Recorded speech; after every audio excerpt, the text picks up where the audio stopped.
Good morning and happy Monday to everybody watching. This is Donald, the Pinstripe Chronicles, with Uncle Tats and my man Rob down below on the screen. What is up, everybody in the chat? Happy Monday. I hope you guys all have a great week ahead.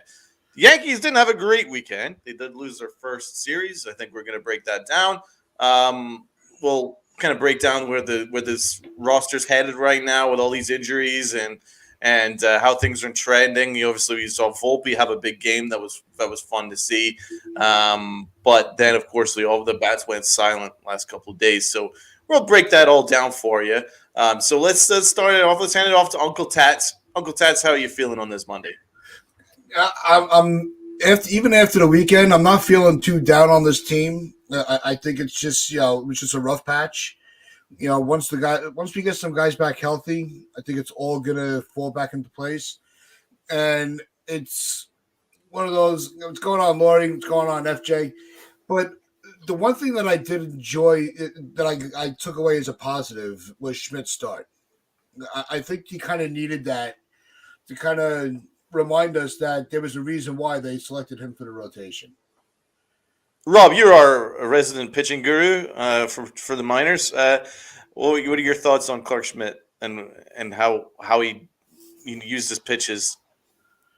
He didn't use his cutter as much, which I think is something he needs to do more of. The biggest struggle he's had is against lefties all season. So whatever he was doing yesterday was working up until that final inning. But even at that point, it didn't really matter because we couldn't score any runs. So I think he pitched his ass off yesterday. I think he had a great game, and it's something to build off of. Same thing like Brito in his last start. He looked a lot better, something to build off of. If we can get that consistency where every fifth day he's giving us a chance to win, and even yesterday with the way he was pitching, there was a chance to win that game up until it just got out of reach, then that's what we need right now because there's still – two guys that we're waiting on. We know Rodon won't be back until June at this point, and we don't know when Sevy's coming back. So we need Clark Schmidt because he's the one guy that's probably going to stay even when these guys come back, or at least in best case scenario, because he's the one that's got the brighter future out of him and Herman. So great start from him yesterday. Unfortunate result, but definitely a positive sign. Okay, so between Schmidt, Brito, and Herman, how do you rank them right now? 1 to 3. Rob. Brito, Herman, Schmidt. Yeah. You still put Schmidt third. Okay. Tats? No, I agree with Rob. I think the ranking is Brito, Herman, and Schmidt. Don't you think that Herman struggled lately?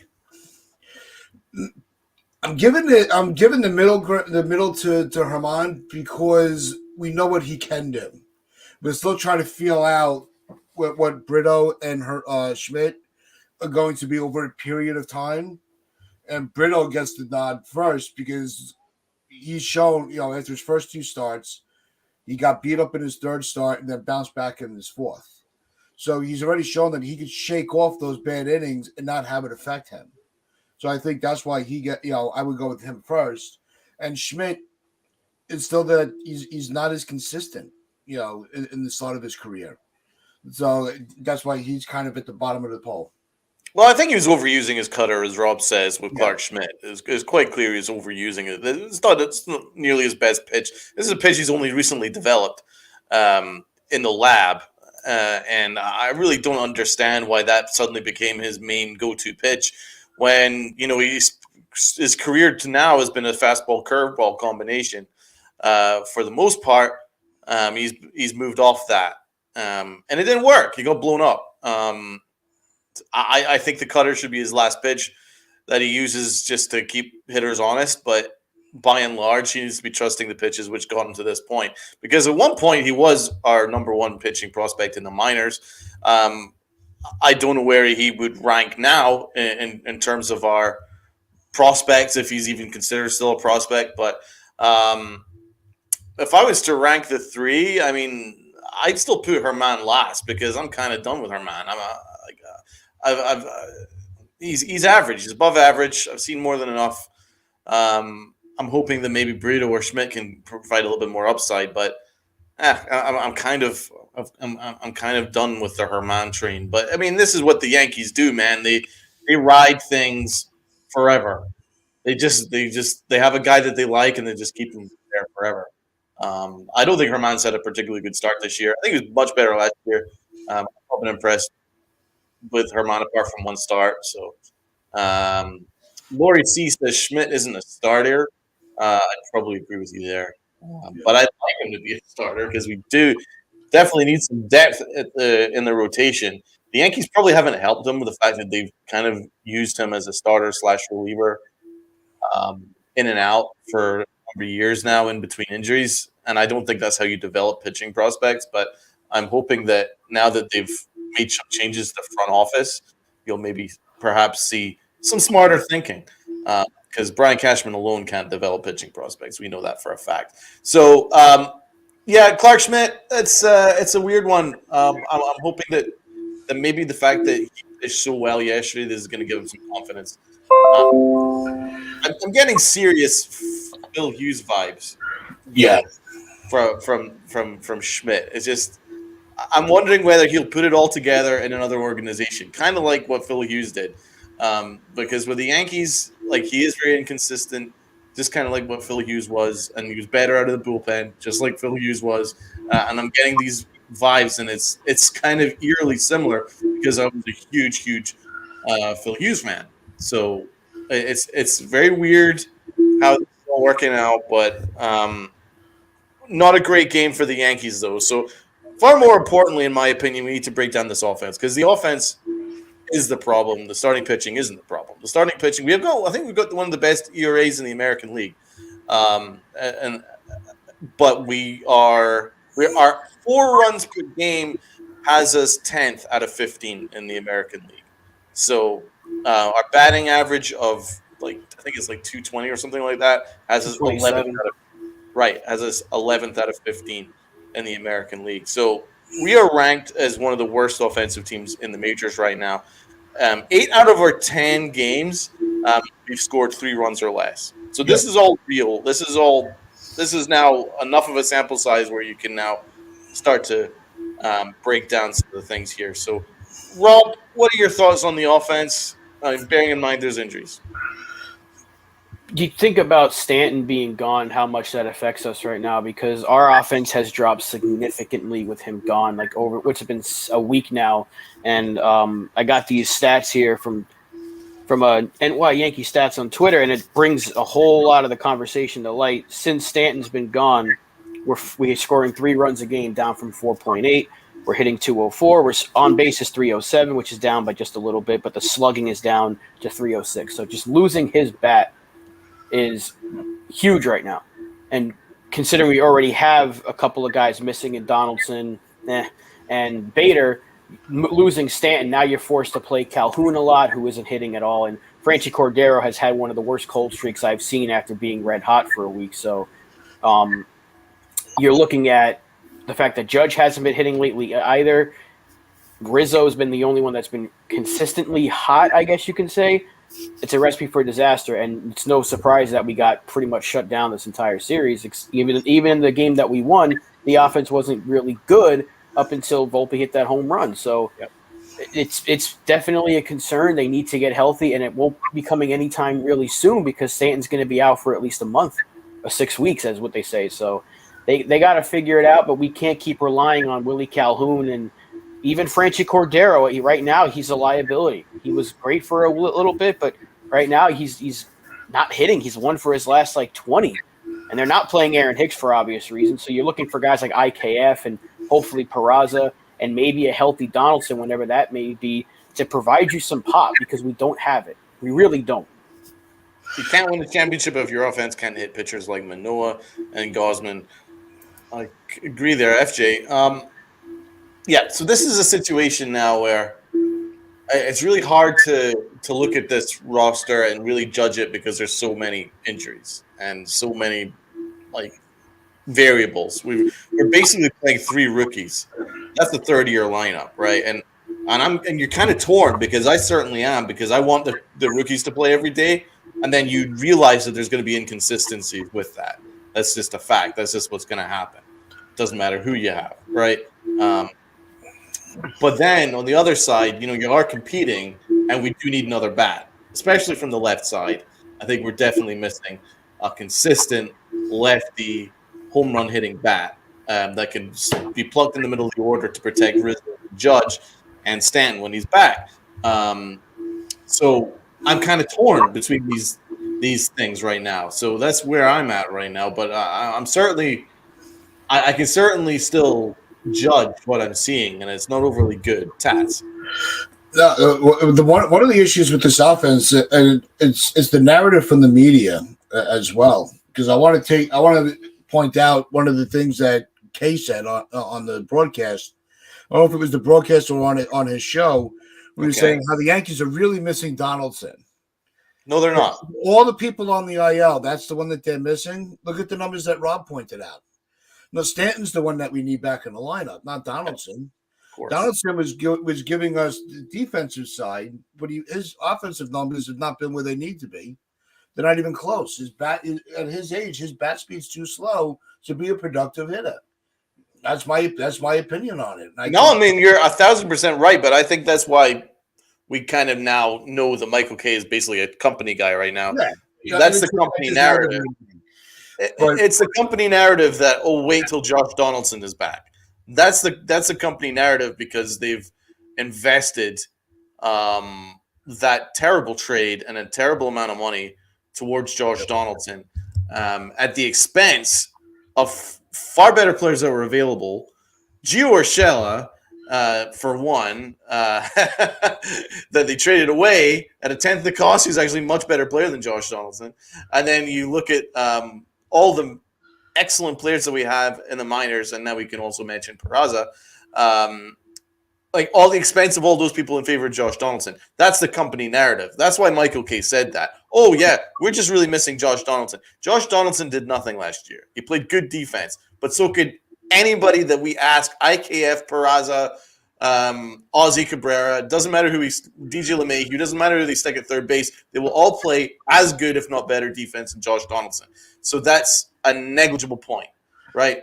We can only look at his offense. His offense's bat speed is far too slow, as you say there, Taz. So, no, we do not miss Josh Donaldson. In fact, I think we're actually better off without him. Yeah. Because we're able to see Peraza. That's such a nonsense point from Michael Kay. All respect because, he's the voice of the Yankees and stuff, and I do respect that he's very, very good at what he does. But his whole company narrative stuff really drives me up a wall because it really doesn't help. It really doesn't help us at all because it kind of mutes the voice of the fans, and that really annoys me. So, yes. Apart from that, Tats, what are you seeing about the offense? I think that they're letting. I mean, with Gausman's start yesterday, right? And that's only one. That was only one game of the terrible homestand.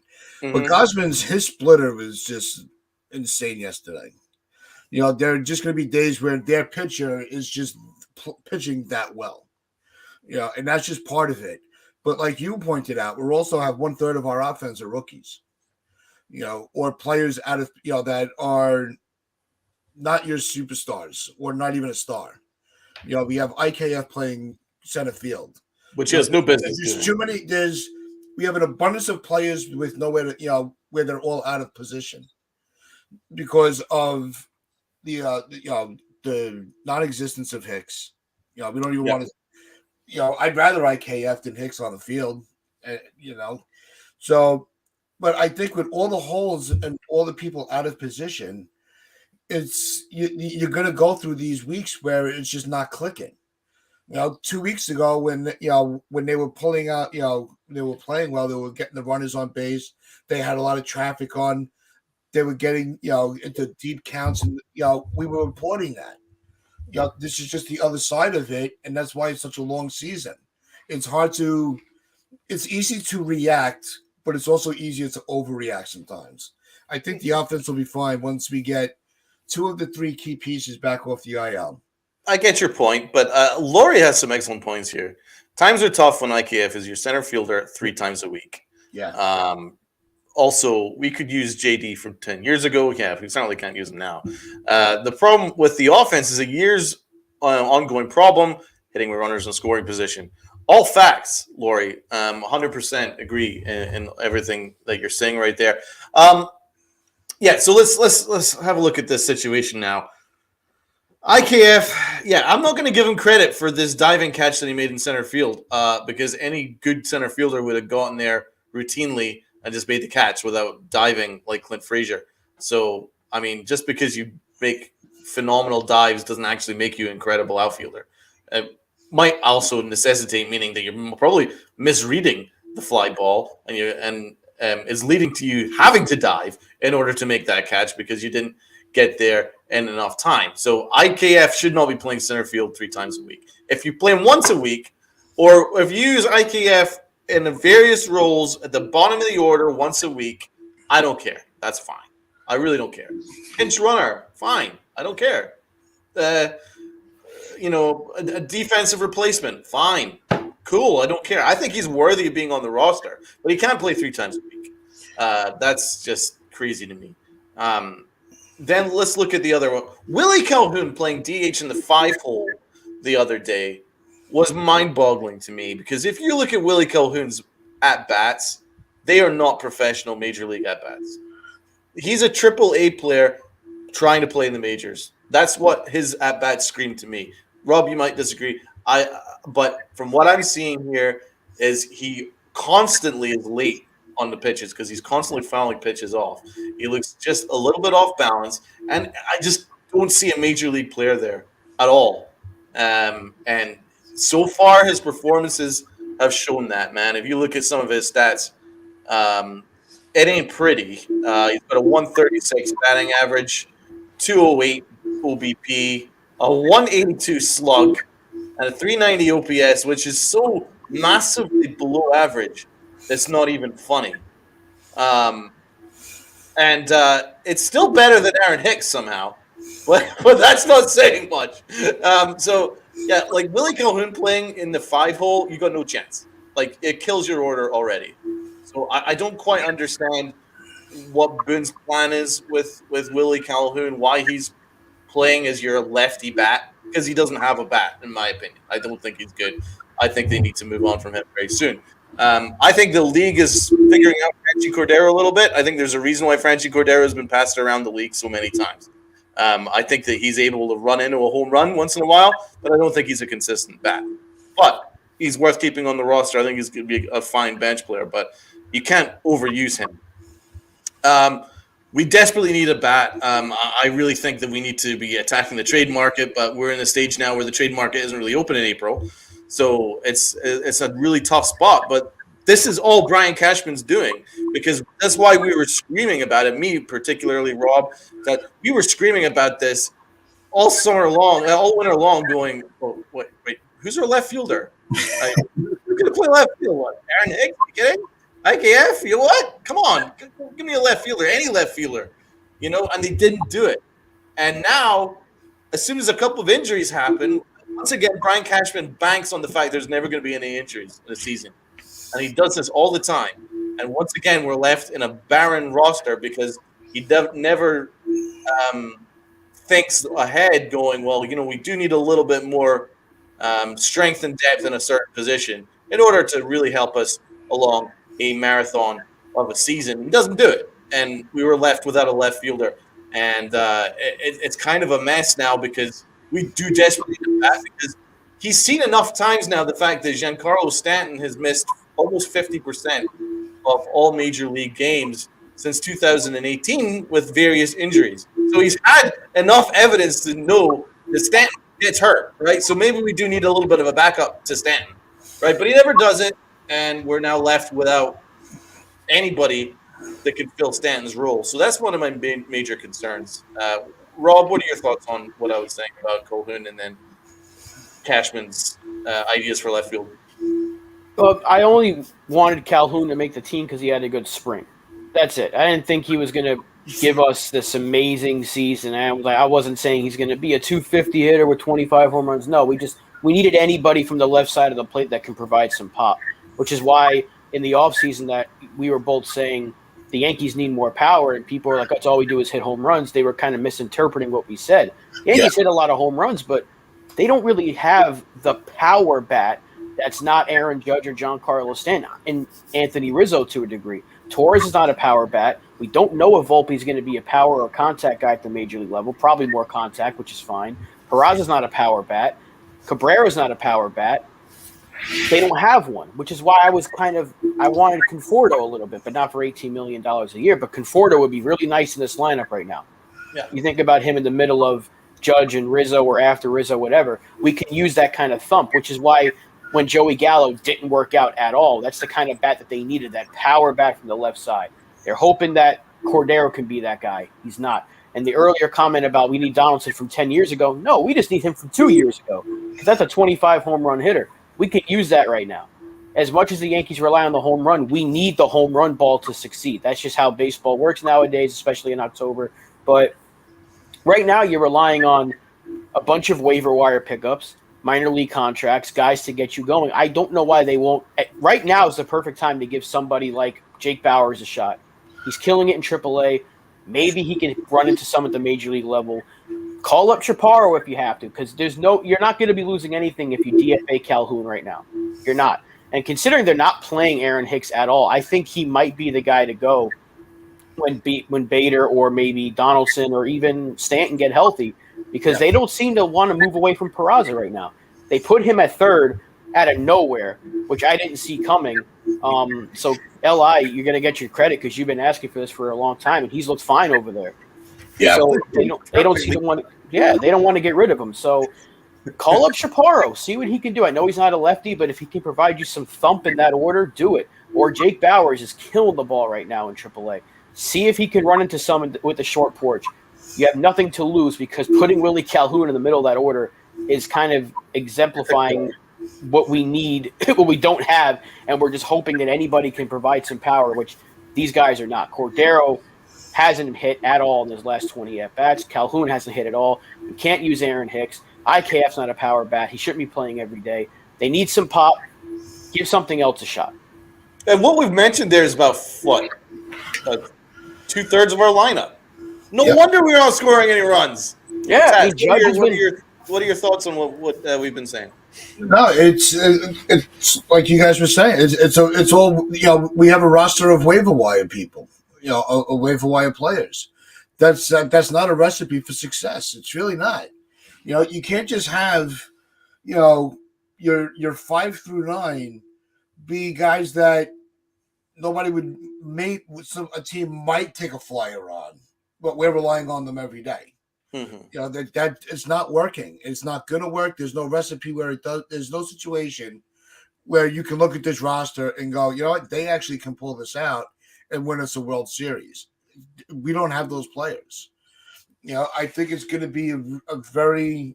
It's looking, as of now, it's looking like it's going to be a very rocky season for us.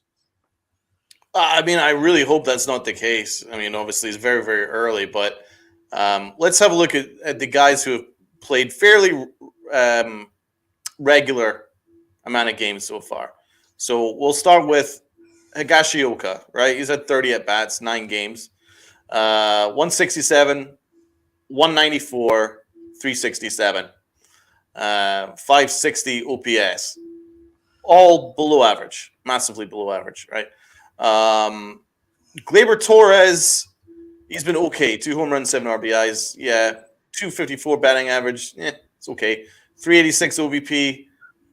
Okay. Could be better. 394 slug. Okay. Not much more than that. Ozzy Cabrera, he's a rookie. He gets a pass from me, but 224, 243, 313, not ideal. Josh Donaldson, absolutely horrific. So the idea that we'll miss Josh Donaldson's hilarious to me. He played 16 at-bats, 125, 176, 313. That's worse than anything I've mentioned before. Willie Calhoun have already gone through ridiculously bad numbers. Aaron Hicks, hilarious numbers. Like, if you look at those numbers, you would say, who's this scrub playing single A ball that's about to get released? This is something that you would see in maybe Bill Durham, right? 125, 222, 125, 347. That's embarrassing. He doesn't have a role here. He doesn't have a home run. Like, he's an atrocity of a baseball player. IKF, He's played 16 games, man. That's a lot of games for someone who's like our fifth outfielder. 176, 222, 176. So I've mentioned that's like a ton of guys already, right? That are struggling. Now, Franchi Cordero is batting 186, and he's played 14 games. Um, Anthony Rizzo's been phenomenal. Aaron Judge has actually got the lowest batting average he's ever had at this stage of a season in like 3 or 4 years. So, but he's still providing the power with 6 home runs, 11 RBIs. He's going to be awesome, man. There's no question about that. But I don't think his numbers are being helped by the fact that 2/3 of the lineup can't hit. And I think that's something that's real. Let's look at Anthony Volpe, who's played 22 games, which is every single game, 188, 317, 319, 636. Okay, not great. It's kind of representative for a rookie. So those numbers that I've just reeled off, I mean, apart from Rizzo, apart from maybe Judge and maybe Torres, if you want to be kind there, all of the rest of it is below average. That's the reason why in the last 10 games we've scored 3 runs or less. So we do struggle runners in scoring position because who do you trust? DJ LeMahieu, Rizzo, and Judge, right off the top of my head. Again, it's like there's just not enough. It's on Brian Cashman, man. Like you can't at $300 million, you had $300 million to spend, and you couldn't find one rotational left fielder that could provide a little bit of pop and a little bit of defense. That's all we're asking for. We're not asking for 50 home runs. Just someone that could play representative defense in left field and be a mentor to Ozzie and provide a bit of power when Stanton's hurt. Now, that isn't that hard to find. Other GMs can find that. It isn't difficult to find, but Brian Cashman makes it impossible because he was so locked in on Aaron Hicks. And what is Aaron Hicks' role? Please tell me, anyone in the chat, what is Aaron Hicks' role here? Because he's taking up a roster spot. Boone doesn't want to use him. Boone has found every excuse not to use him. He's using IKF in center field 3 times a week. He's using Willie Colon as a DH. He's using every other option to avoid Aaron Hicks, and good for him because he's spot on. But that's on Brian Cashman, man, because his baby, his love child, is using up a roster spot and has absolutely no role and is an absolutely atrocious baseball player. He's not a major league player, and the Yankees have ripped their fan base apart for years now, going, oh, you're so critical on Aaron Hicks. Oh, you're so mean on Aaron Hicks. He's a great player. You're so unfair to Aaron Hicks. And now what's Aaron Hicks? The fans were right all along. So stop making it out like fans are idiots. I'm sick of it. I really am. So this guy's taking up a roster spot, and I'm freaking sick of it. Just cut him already. Cut him already. Find someone that can come in and provide a little bit of defense off and offense off the bench. It's not that hard. No, it's not. And yeah, it's so easy to just, Dave, we've talked about this. I think we brought it up last week a couple times.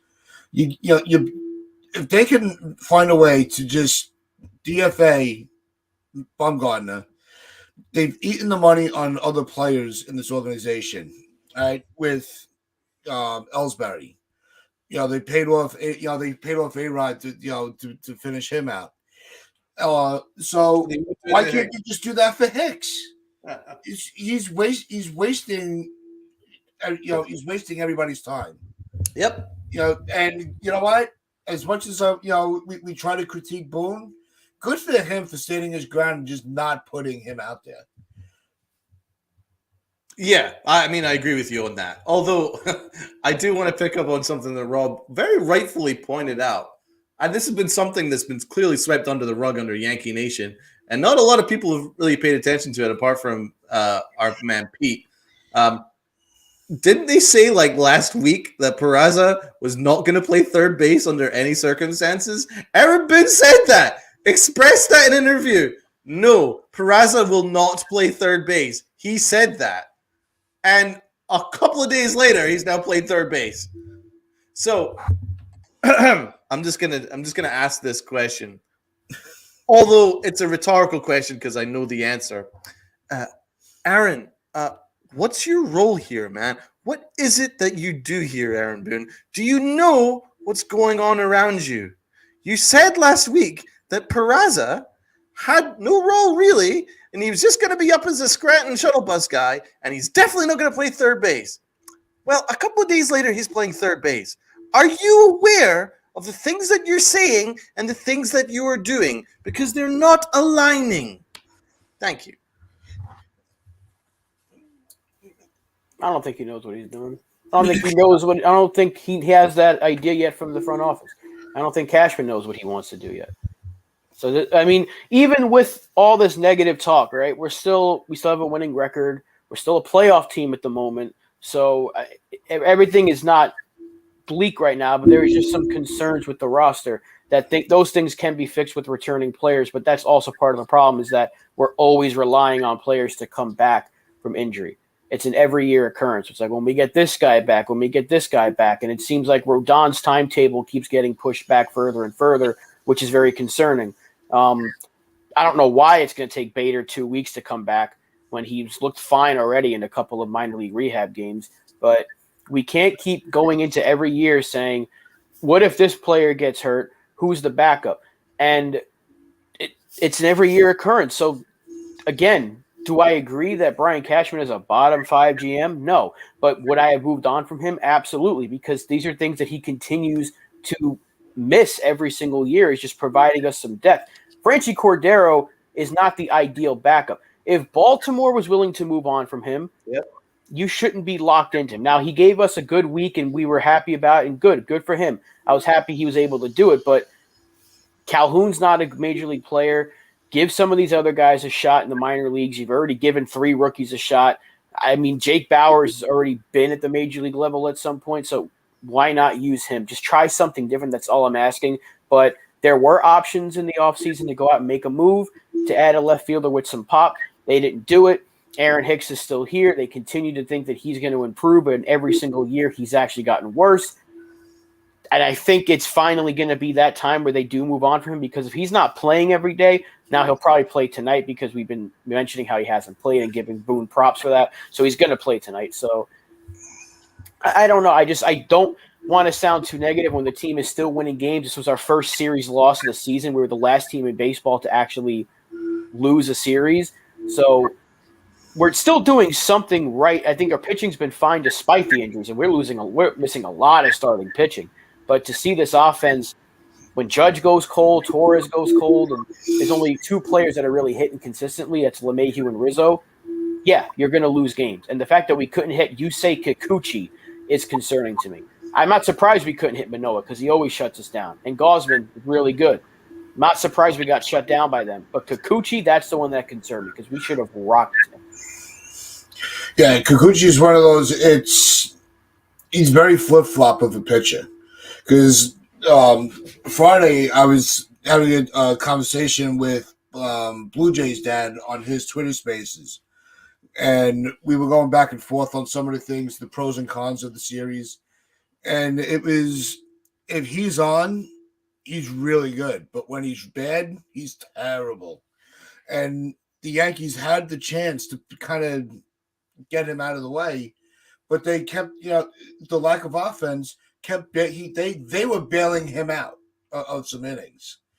So it's not that he was pitching that well, just the Yankees it almost seems like they didn't have full effort. This is a great point by Damien. This is a Cashman problem. No team that has spent $300 million should have as many caps as the Yankees. That's the thing, right? So I agree with Rob, and that's the thing, because I was thinking about like how we approach this show this morning, because obviously it is coming across negative right now. But yeah, they are 13-9, which is actually pretty decent considering all the problems that they have right now in terms of injuries and underperformance on offense. So yeah, I think more the point is this is not sustainable. Although it's 13-9 now, a lot of it has been a little bit of smoke and mirrors. We've kind of gone through it mostly on the back of Garrett Cole pitching like freaking Cy Young out there, like Whitey Ford and combined. Like he's got almost 7.6 ERA, which is freaking insane right now. Like Garrett Cole has been outrageously good, and that's been a lot of our has been certainly a lot of our wins. And then you also mentioned Nestor Cortez; he's pitching really well too. So you got those two guys, and that's probably why we are where we are. But then you also look at the standings, right? And I know it is very early, of course, and you don't want to look too deep into it. But I mean, we are tied for fourth place. You know, the Orioles 14-7. They have a good team. So even though it's very early, you know that they've got a good team. They won 6 straight. The Rays are 19-3. Now, you know, I've heard a lot. Michael Kay said this. A lot of Yankee fans have said this. Oh well, they're gonna go back down to the pack. Well, you know what? If the Yankees were 19-3, let's be fair, we'd all be very, very excited. So I think it's time that we give them credit. They've won 19 out of 19 out of 22 games, which is insane under any circumstances. They've got an 860 winning percentage. Like they won 5 straight games. Like they're for real. And they've now won so many games now that they've actually allowed themselves an opportunity to go back down to the pack and still be in very good shape. Because that's exactly what happened to the Yankees. Remember, the Yankees started hot last year, and then they fell off a cliff, but they still held out to win a division. The Blue Jays are 13-9, and for my money, they've got a far better offense than the Yankees do. And the Red Sox are 12-11. I'm not really worried about the Red Sox, but like they're going to take games off you because they've got enough offense. And the Yankees also don't have the easiest schedule coming up. The Rangers are next. They're after the Twins. They're 14-7. And the Twins are top of their division. So, like, and then the next is the Guardians. And again, the Guardians are never an easy out for the Yankees. And then we get the Rays beating the pants off of everyone. So this stretch could be difficult, man. And the Yankees need to try and win at least half of those games, if not more of them. And it's going to be difficult when 2/3 of our lineup isn't hitting. And that's probably what I'm saying here is like it's not all doom and gloom. But it's not sustainable either. You can't bat like 200 as a team and expect to win 13 out of 21 games, whatever. Well, that's why I was saying we have a rough road. I think it's this season is going to be a very rough battle because of so many of the problems that we've been seeing season after season after season just continue to come back. The statement Rob said earlier, every year it's like, well, when this guy comes back, we'll be okay. Well, when do we get to change that narrative where we actually stay healthy for a period of time? That's what's frustrating. Not knowing, who your outfield is going to be, using a Gold Glove third baseman, even though it's a few years removed, as your center fielder, saying that you're not going to play somebody in a position and then you turn around and there they are. It's just it's so inconsistent. It's hard to not be a little negative now and then. Yeah, and it's not even negativity. I think it's just honesty. Like I'm not saying that this team is in bad shape, but like at this stage with the Rays 19-3 and our very serious injury problems that will certainly be here for the next month, at least. What stage are we going to be at in order for us to make that run? That's a thing, and we also don't really have a left fielder. And I kind of have to agree with Laurie here. Really good point. Again, they went into this season knowing that we need to address some things at the deadline, which is problematic. That is very problematic, and that's not an approach that I agree with. Like if I was in a front office, I would not make that approach. I would try and get all the things that you need to get done in the offseason, which when prices are a lot lower and you can plan and strategize better rather than a last minute shopping spree when teams know exactly what you're shopping for and can keep pretty healthy pricing on those prospects, which is problematic for the Yankees to make that approach that, we'll just wait to the trade deadline to get our left fielder. I mean, at the end of the day, like they've tried to bring in the left fielder on numerous occasions now, and yet remember they started last season with Joey Gallo in left field, and then mid-season they were like Benintendi's now left field, And guess what? Aaron Hicks is now left field and slash Aussie slash IKF slash whoever the hell they put out there, Franchi Cordero, freaking Little Sisters of the Poor, whoever they put out in left field now. So it's like no option's good right now, and maybe they should just sign Benintendi because he's batting 286. So maybe they should just re-sign him. But yeah, I think what Brian Cashman did, which was a mistake, is he's relied on guys that are injured, and he's not thought ahead, going, well, I think we need a proper backup to these guys that can be productive major league players and a limited role or even a sustained role. Like for instance, like Bader, he brought in Bader. He was injured when we traded for him. He's great. I love Bader, but he's injured now. Like he's had injury problems through his career, so it's not a massive step to say, you know what, maybe we need a productive backup to him. Giancarlo Stanton, I've already mentioned, he's missed over 50% of his games in over the last 3 years, and he's my favorite player. I love Giancarlo Stanton, but he's hurt a lot, and you do need a backup to him. And Brian Cashman hasn't done it. So, like, all this could easily be approached, and he hasn't done it. And now we're in this situation where these guys are injured, and we're like, oh, God, I really hope they come back soon. But we're not going to see Stanton back until June.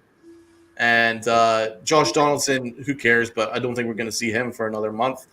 And so that's the situation we're in. I think there's a lot of issues here. I want to comment here about the Mets. There's one thing to remember with their owner. He overspent for 2 pitchers. All right? Let's keep that in mind because he wanted to flex a little bit.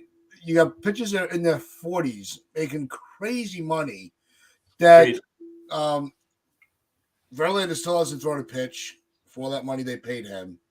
Scherzer's on a suspension and really wasn't looking like vintage Scherzer to begin with. So let's not go too crazy comparing the Mets and the Yankees with the payroll. And like FJ says, they have the same they have the same amount of losses and one more win. That's such a good point. Let Tats cook, as I should say. That is such a good point. That's like a third of their payroll going to 2 players. So yeah, it's not the same situation because they're not putting that much money into their offense. They signed Marte to that big deal, and he's been a big question mark because he's hurt and hasn't really performed that well. Yeah. So look at Escobar. They spent for Escobar, and he got benched for one of their young players. So Lindor. Lindor. I mean, he's been fine, but he could be better. But they're not. Their situations are not really the same, and they're actually not in as great of a position as you might think. Their offense is definitely better because Pete Alonso's on another level right now, but they're paying so much money to 2 players that takes up a huge chunk of their payroll. It's kind of like us. You're like, well, Judge is making this much, and then you look at Stanton, and Cole. So yeah, it's not really the same situation because there's a lot of holes. It's overrated a little bit. I kind of agree. Yeah. And of all those players, Stanton is paid the least. Yeah, I mean, at the time, I thought it was crazy. Stanton's money. He's making a lot less than some of these other guys that really haven't proven. It's just the market dictated the salary. Not like I was in the minority, but I didn't think those signings were smart signings. I didn't think Verlander and Scherzer were smart signings, and I stand by that. But let's finish off on a positive. We've been through the concerns. Garrett Cole looks unbelievable. So let's touch on him very briefly. Garrett Cole. Rob, what are your thoughts on Garrett? He's an ace. Even the other day, once he didn't have his best stuff, but battled through it. If he doesn't do that, like the first inning, he looked like he was going to give up 4 runs. Didn't give up any. Then a couple innings later, the same thing happened. Didn't give up any runs. I don't agree with pulling him when they did, but it didn't hurt us. What was that? Yeah, it was a bad decision, but luckily it didn't hurt us in the end. We still ended up winning the game, but Garrett Cole has been an absolute machine, and we have to have it. He needs to be the ace because without him, this team would be in a position where we had to be very concerned. So Garrett Cole has put the team on his back, thankfully, and he's a big reason why our pitching is in the position it is. I know Cortez has been great, and we've gotten some solid starts out of other guys as well. And the bullpen's been fine despite some struggles here and there from Holmes and the injuries. But Garrett Cole has been an absolute anchor right now, and it's great to see. I agree with FJ here. Garrett Cole equal Guidry in 78. I mean, that's the scary thing is if Garrett Cole pitched like he pitched 2 years ago, which was still very good, or even fine, which he did last year, this team would be out of it. Like he's had to pitch like Ron Guidry in '78 in order for the Yankees to be where they are. I think it is something worth noting. I think he's pitched that good, but he was phenomenal in his last start, man. You're right. He gave up leadoff doubles in multiple innings and then gave up a single run. Do you know how hard that is to do? That's incredibly hard to do, and he does it because he's freaking Garrett Cole. Tats, what did you think? I'm going to put it in a way that I never thought I would. Thank God for the pitch clock, because he's not overthinking anymore. He's just executing. I think this pitch clock has really given him a new life. And I think that is something that we've seen that is very sustainable. He still has to execute his pitches, though, Tat. So I don't think necessarily it's about the clock. I mean, there's something about what he's doing right now which goes beyond the clock, don't you think? No, but he's not. We've seen in the last few years, whenever he gets into trouble, it's usually when he gives up the long ball. Because he's overthinking what he wants to throw. He can't get into his own head right now. So I think that's where it's been a benefit. But no, does he have a little more traffic on the bases that I'm comfortable with? Absolutely. But every pitch is going to have traffic. Cole has been able to stay focused on the hitter at hand, where he's not letting himself become distracted, and that's why he's been able to navigate through a lot of these rough innings. I only really saw traffic in the last start. I mean, I don't think he's given much traffic apart from that. I mean, we already talked about the other stuff. I was more striking out people left, right, and center. But I love the fact that he overcame adversity in that last start. Yeah. I was going to ask, guys, did Boone give any kind of explanation why he took Garrett Cole out after 5 2/3 innings? Shutout, may I add? I didn't hear one, but I think it was with a faction between the struggling offense.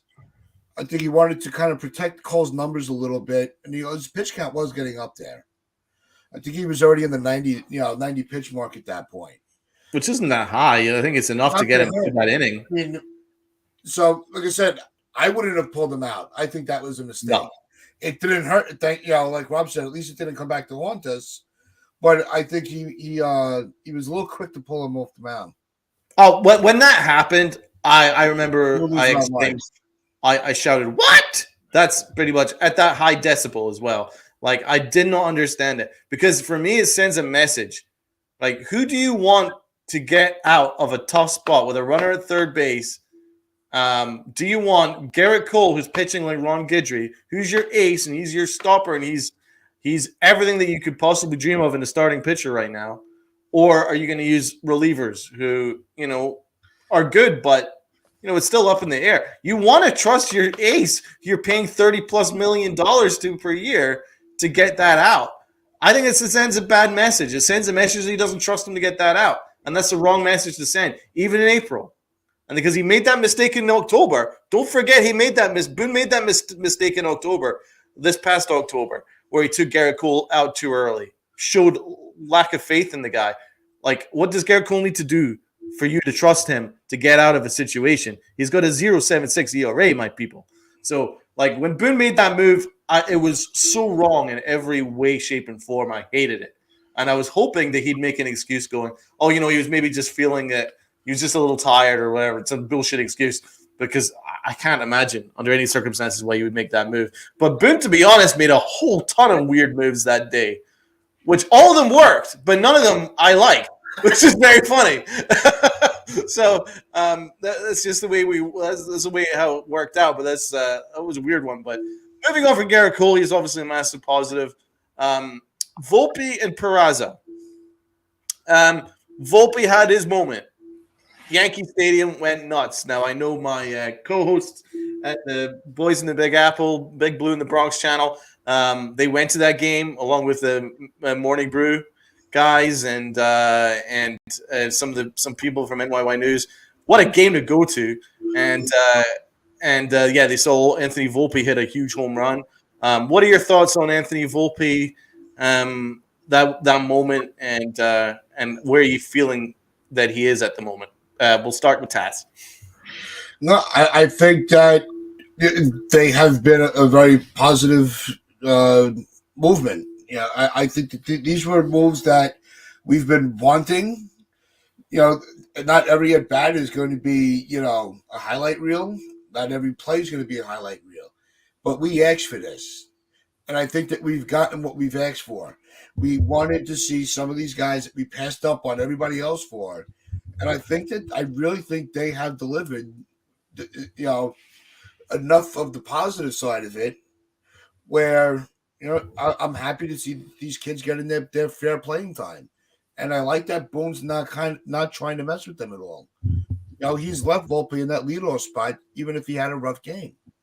He's trusting the process with these kids. And it's about damn time because we've seen them so many times. They'll come up, they'll get called up. They'll go 0 for 2 with a walk. Then they'll sit on the bench for 7 days until they go back down. So I like that they're finally putting the trust in the process. And so what about Volpe's moment though with that 2-run home run specifically? That was insane. That was absolutely insane. Right. Like good for him. I like that he's been able to get these moments at home too. Because it's a great moment for him and for the Yankees as well. Rob, how would you assess the Volpe's quality of at bats lately? Seeing an uptick? Oh, somewhat. He still has a long ways to go, which is fine. We all expected that. Yeah. But you think about the way it started for him, and there were people that were very stupidly calling him a bust. And you go back to maybe his last 8 or 9 games or something like that. He only hasn't had a hit in about 3 of them. So he's starting to see the ball a lot better. I think being in the leadoff spot has really worked. Hitting in front of Aaron Judge has worked wonders for him. Judge has been cold, but that's fine. He'll get going. I'm not worried about that. And eventually those two are going to be an absolute juggernaut at the top of the order. But back to that home run, what's kind of getting lost is that was with 2 outs and Peraza kept the inning alive. And then Volpe got them both in. Oh, yeah. I'm going to throw Peraza after Volpe for sure. Yeah, that was pretty special to me to see Peraza get that big hit to keep the inning alive. And then you never know what can happen, even with 2 outs. We've seen it before happen to us. We've been able to do it to other teams. That was very special. It's kind of like, even if it was for just one day in the series, you saw the 2 of those kids, those are the top 2 guys. And then until we get Dominguez up here next year, maybe later this year, you're seeing the vision, I guess, from some people in this front office and what they want this team to be later this year and down the years and years into the future. These 2 are going to be anchors in the offense. Now, they both have some things to do, which is we knew this, but lately Volpe's been a lot better. He looks a lot better in the leadoff spot. Looked terrible yesterday, but so did everybody else. But he looks better in the leadoff spot. So it gives me it's encouraging to see that he's seen the ball better and he's having better at-bats each and every single day, despite the hiccups in between, but that's every major leaguer. So it's a good sign for him, and Peraza's been just fine to me. He's been just fine since he called him up. What about Volpe's defense? Tats? Spectacular. No, I think his defense is fine. Yeah, I have no issues with it. I think he's what we would deliver. What we want. We asked for a solid shortstop. And I think he's been just almost perfect at it. He had the one error, and he actually took the blame for the loss because of that. Just the way that he carries himself. Yeah, he's very accountable on and off the field. He gets he gets it, and I think that's under the tutelage of people like Judge and Cole. Rob, what are your thoughts on his defense? It's been great. I don't know the exact numbers metric-wise, but he's actually been one of the better shortstops in the league when it comes to metrics. So that's definitely a good sign. And when you're doing one thing right consistently, the other thing that you're struggling with is going to get going. We've seen in the past, remember when Gleyber Torres was struggling on defense, it affected his offense. Well, we're not seeing that with Volpe, where his struggling offense didn't affect his defense, and now you're starting to see that offense pick up a little bit with him. So it's all a learning process for him, but the defense has been spectacular. And I'm actually surprised about it because I thought there was going to be a few more not really IKF type of hiccups, but I thought he was going to have some plays where you're like, oh, that's what a 20-year-old's going to do in that spot. But he's made some spectacular plays, and he's made them look routine. You're like, how old is he again? So you forget that he hasn't really played that much at the AAA level, but he's been really good, and it's definitely a great sign. We've got our future shortstop. We got our guy right now, so it's good to know that everything that and trust, they put a lot of stock into this kid. So far, it's only 20 games in, but he's shown us a lot of reasons to believe that they made the right decision holding on to him. His defense is much further on than I anticipated. I agree with you, Rob. Touching on Volpe, man, got a curtain call within the first 20 games of the year of his rookie season. That's a tremendous achievement. I think his at-bats are doing absolutely fine where you expect. I don't think that it would be fair to have any higher expectations of what he's doing. He's had a couple home runs already. He's been a beast on the base paths, and he's seeing the ball well, and he's playing great defense. Everything I'm saying is anything we could have dreamed of. Right now, I know his batting average isn't great and all that stuff, but we just have to kind of deal with it. It's very early. The numbers are going to vary in April and May because it's a very short sample size. But I think it's going to slowly progress. He struggled off the bat, but lately there's a slight uptick in his performance. And if he's gonna hit a couple at the park on that short porch in right field, I think he will without question. He looks very, very comfortable, and that's a great thing. He doesn't look overawed at all, and he's just a great kid. So I'm very happy for him, and I'm excited that he's our shortstop from now in the future. I want to touch on Peraza. One big positive is actually Peraza for me. Rob, you mentioned it. That single has been largely forgotten about, but he was a key part of that home run that was hit because he got on base, and he's super fast as well, and he's versatile. Li mentioned it. He should play third base, and you know what? He played a very, very good third base. He's got that versatility where he can play third, he can play short. He's an amazing shortstop, as we know, and he's played an amazing second base as well. Like, for me, this guy's the future, and you can now forget. We should now forget about any plans to send him down. Let's develop him at the major league level now. But you know that the Yankees aren't going to do that. But if I were the Yankee front office, I'd be like, well, we're doing this with Volpe. We might as well do this with Peraza because the future's now. Because he's a much better player than a lot of the guys that, like, for instance, Josh Donaldson. He's already better than Josh Donaldson. So I also, like Peraza, I think Peraza is actually more major league ready than Volpe. He's had more major league experience, and I like his swing a little bit better.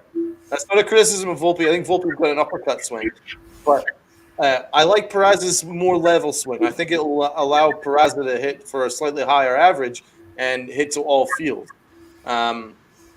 I like Peraza's upside.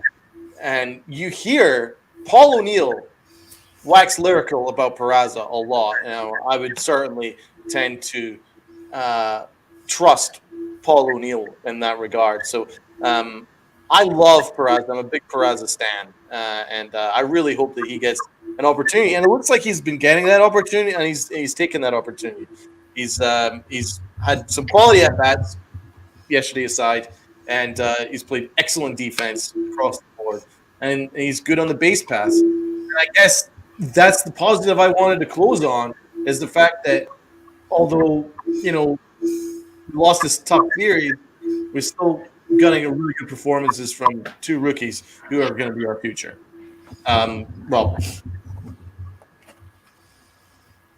Yeah, I mean, you think about his on base is like 368, 369, something like that. So he's getting on base despite he only has like 3 hits, but he has 3 walks as well.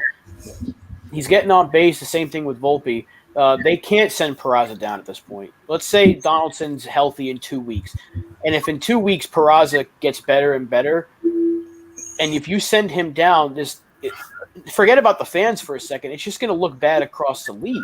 Yeah. Like, how are you going to send down this kid who's playing well just to let him go back to AAA. What does he have to prove when he's already proving you he can get better at the major league level?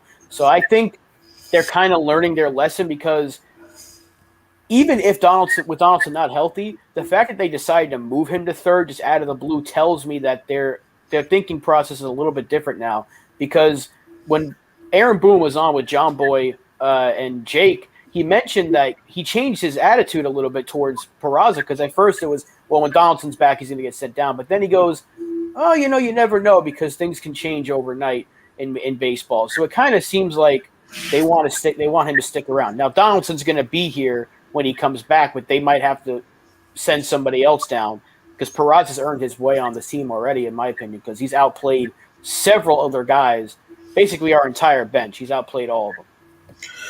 Yep. No, I think you're onto it. Yeah, it's when Donaldson gets back, Peraza is not the guy that's going to be sent down. I'm almost convinced of it. Because like I said, the way that Volpe played in the spring, he forced their hand to start him, to keep him up. Peraza, has shown that it would be a mistake to send him down. So I think Peraza, as well as Volpe, like what Volpe did, is that he kind of says, "Right, well, I'm going to outplay your expectations, and I'm going to force you to keep me on the major league level." Peraza has done that, and I'm excited to see it. I agree with that on all counts.